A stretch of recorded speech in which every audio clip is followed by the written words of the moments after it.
I'm very excited to introduce our next presenter, Josh Kulak from Franklin and Marshall College. He will be presenting Bridging the Bug Gaps towards integrating entomological collections and educational approaches. Josh is an animal behavior student at Franklin and Marshall College, set to graduate in December of 2025. In addition to his undergraduate studies at Franklin and Marshall, he is a multi-year volunteer with both the Academy of Natural Sciences of Drexel University and the North Museum, having previously worked also at the Philadelphia Zoo and interned at the Duke Lemur Center. Outside of his invertebrate-focused activities with biological collections, Josh does work in multiple areas of human rights. His favorite animal that he's looking forward to is Chrysenia species. And I have to ad-lib a little bit in my introduction because I cannot help but to share this. I've had the privilege of working closely with Josh and watching him grow and blossom and mature into this amazing human over the past 10 years. So I'm very honored and privileged that I have the opportunity to introduce him here today. I'm so excited to see what he does. He is going to be a force. His energy, his compassion is something much needed in this field. And I can't wait to see all that he does and hear his presentation. So welcome, Josh. I'm not biased at all. Way to start. So, hello.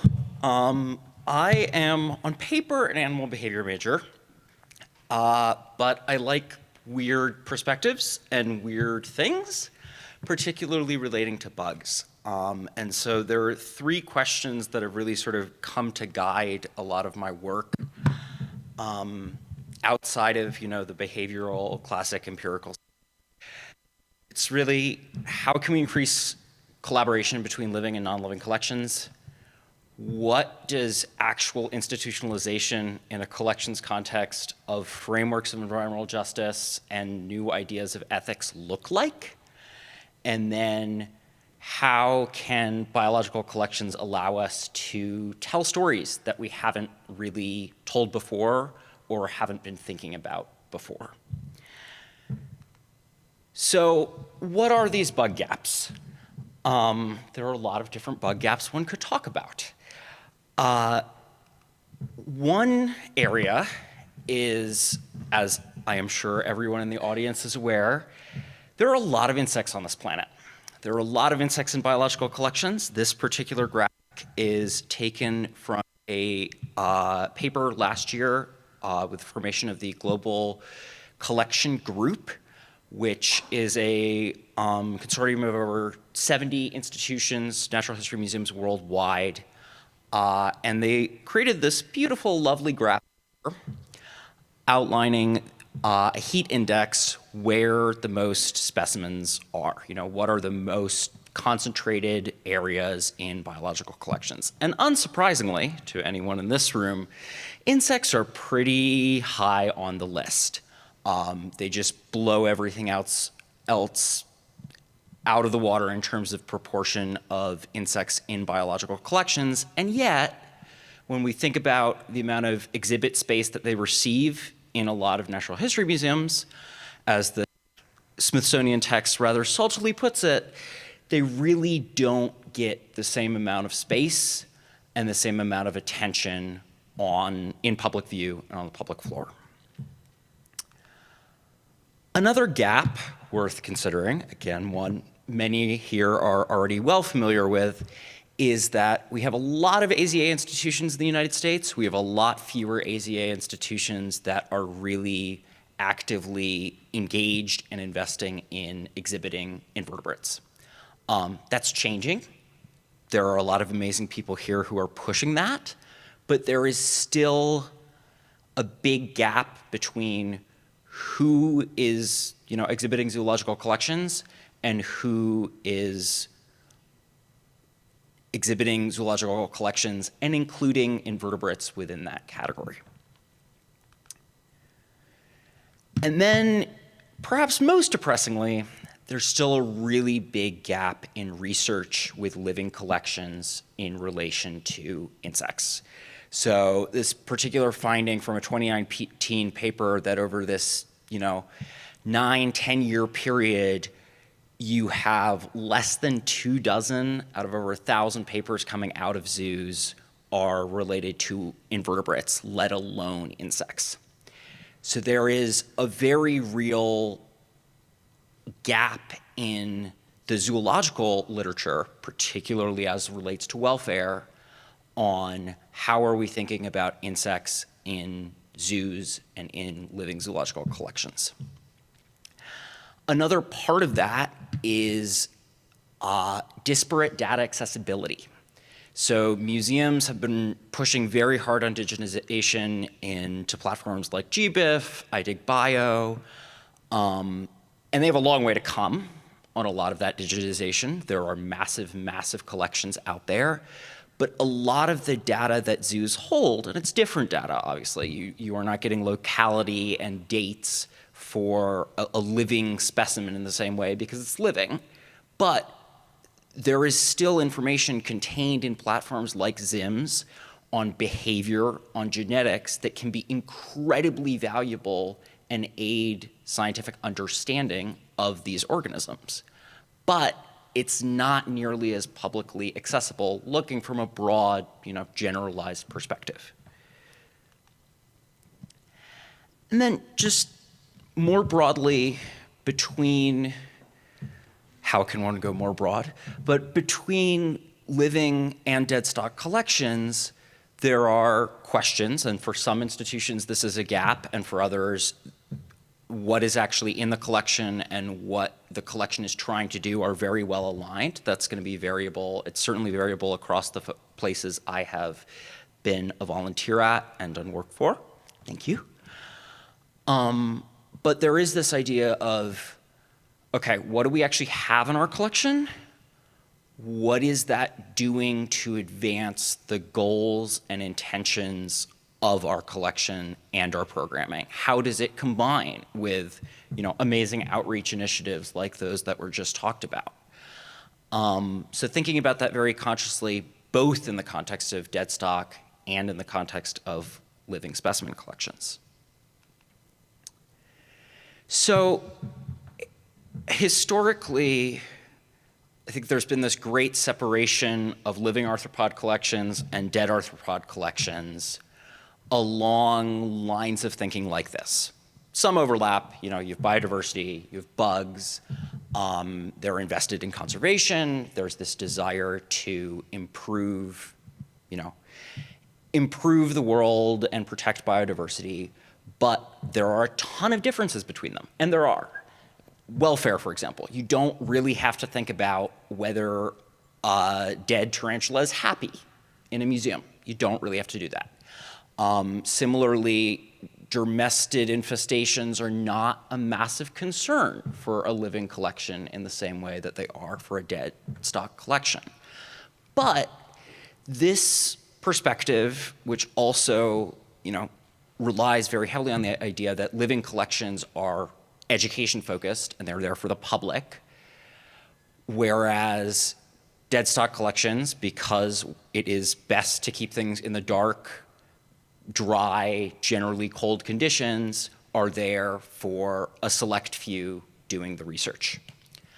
But while this, this generalized perspective is to some degree accurate, there's also a lot more overlap than is shown here. And that's because a lot of them face the same type of challenges. At least from my perspective and the literature reviews I have done, there are a lot of issues with staffing. Last week, we saw the curatorial team for Cal Academy get cut. There are a lot of issues with accessibility. There are so many issues with legacies of colonialism and problematic histories that have not really been reckoned with or necessarily addressed. But more than any of that, both of these categories of collections, which are amassing stuff, whether it's living insects or dead insects, are grounded in this philosophy of caretaking. And that philosophy of caretaking is a very, very powerful one, because it's this idea that we are going to continue to pour energy and time and money into these, this collection in the hope of building a better future. And that's a really powerful unifying characteristic that isn't always well represented in different models that separate these two categories of collections so broadly. So, so what? What do we do with this?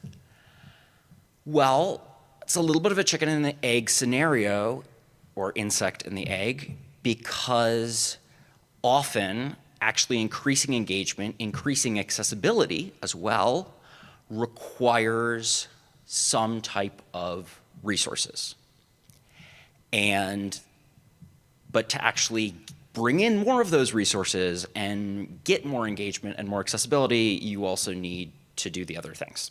And you need new solutions and new ways of thinking and going about education and exhibition. What the heck does that look like? I'm going to be honest, I'm not totally sure. I don't have the answers, but I do have a few ideas, and I do have some of the questions, which I hope are potentially somewhat helpful as y'all return to the amazing institutions and collections y'all work with.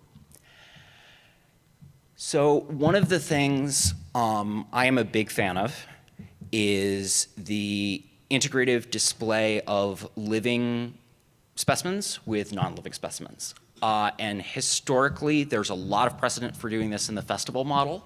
So Bugfest, Insectapalooza, Bug Bowl, all of these festivals are really amazing examples of getting collections out into public view while also having all of these live insects on display.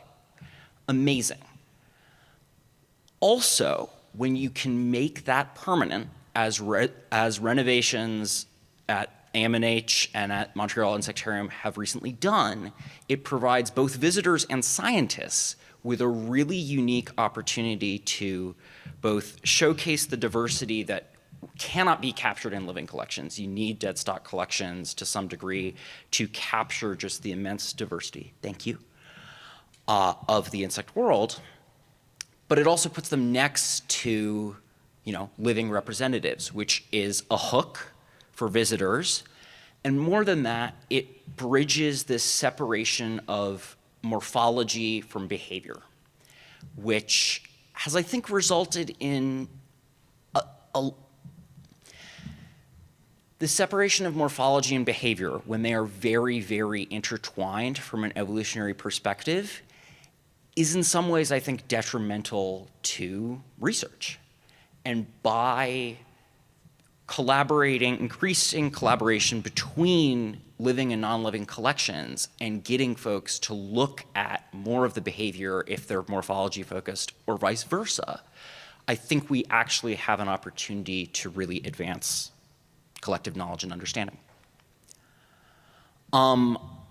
There are also a lot of recent exhibitions and initiatives that are really trying to prioritize incorporating science art into the everyday in a public museum or even in a public zoological facility. It's going to look different. What that's going to look like for a zoo versus a museum is going to be different.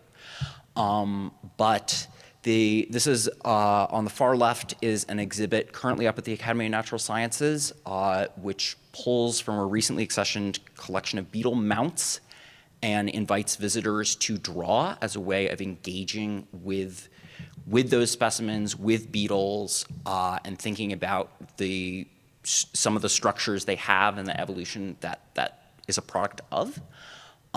Macro photography is having another great moment right now, and this exhibition at AMNH is a really good example of how that can draw people in.